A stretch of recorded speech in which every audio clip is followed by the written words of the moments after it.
আসসালামু আলাইকুম। আমি ডাক্তার আফরোজা সিদ্দিকা। আজকে আবার আপনাদের সামনে চলে আসলাম একটা প্রশ্নোত্তর পর্ব নিয়ে। চলুন শুরু করি।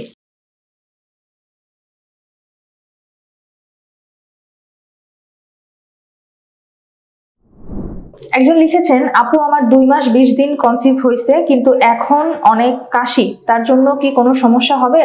এখন অ্যাডোভাস এই ওষুধ খাইতেছি, কোনো সমস্যা হবে কিনা একটু জানাবেন প্লিজ।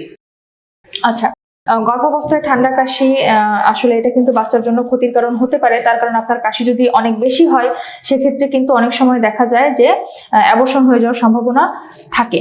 এই জন্য আপনি অবশ্যই অ্যাডোভাস যেহেতু খাচ্ছেন আর সাথে একটু চা কফি বেশি বেশি খান। চা কফি বলতে আপনি একটু আদা লবঙ্গ দিয়ে গরম পানি খান, তার কারণ চা কফিটা একটু পরিমিত খাওয়াই ভালো। আপনি একটু আদা লবঙ্গ দিয়ে গরম পানি খান, আর ঠান্ডা লাগে এরকম কোনো খাবার খাবেন না। আর কোনো কোল্ড ড্রিঙ্কস বা আইসক্রিম এগুলো খাবেন না। খাবার একটু হালকা গরম করে খাবেন। আর অবশ্যই ডাক্তার দেখাবেন, পরীক্ষা নিরীক্ষা করে যদি কোনো সমস্যা থাকে তাহলে অবশ্যই, যদি আপনার ডাক্তার অ্যান্টিবায়োটিক দেন তাহলে আপনি সেভাবে ওষুধপত্র খাবেন। ধন্যবাদ। আরেকজন লিখেছেন, আপু আমার বয়স 33, একটা প্রস্তাব এসেছে বিয়ের জন্য, মেয়ের বয়স 31। বিয়ের ক্ষেত্রে এই বয়সের পার্থক্য কি ঠিক আছে? বিশেষ করে মাতৃত্বের ক্ষেত্রে কোনো সমস্যা হবে কিনা? আচ্ছা, আসলে মাতৃত্বের ক্ষেত্রে সমস্যা হবে কিনা বা কোন বয়সে বাচ্চা হবে না হবে এটা তো আসলে আল্লাহ ছাড়া কেউ ভালো বলতে পারে না।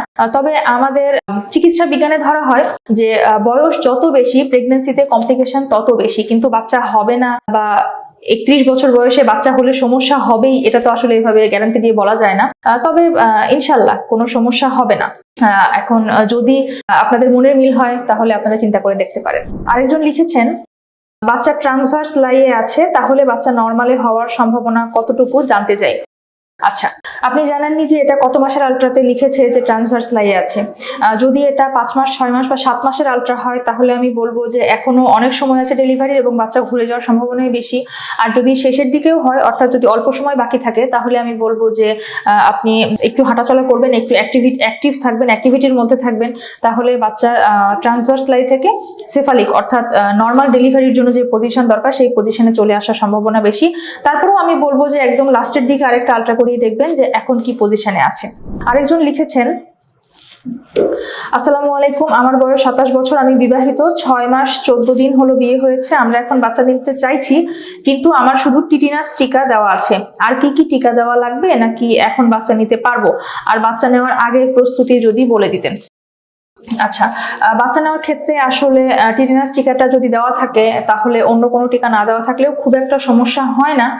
তবে তারপরেও আপনি যেহেতু বলেছেন প্রেগন্যান্সির পূর্বে প্রস্তুতি সম্পর্কে জানতে চেয়েছেন, প্রেগন্যান্সির পূর্বে অর্থাৎ আপনি বাচ্চা কনসিভ করতে চাচ্ছেন এরকম সময়ে আপনারা দুজনেই যদি, আপনার হাজবেন্ড যদি একটু জিঙ্ক সাপ্লিমেন্ট নেয় বা অন্য কোনো মাল্টিভিটামিনের সাপ্লিমেন্ট নেয় বা ভিটামিন ই ক্যাপসুল যদি খায় তাহলে ভালো। আর যদি আপনি যদি একটু ফলিক অ্যাসিড এবং জিঙ্ক বা ভিটামিন বি এই সাপ্লিমেন্ট গুলো যদি একটু প্রথম থেকে নেওয়া শুরু করেন তাহলে বলবো যে আপনাদের দুজনের জন্যই প্রেগন্যান্সিটা জার্নিটা অনেক ভালো হবে।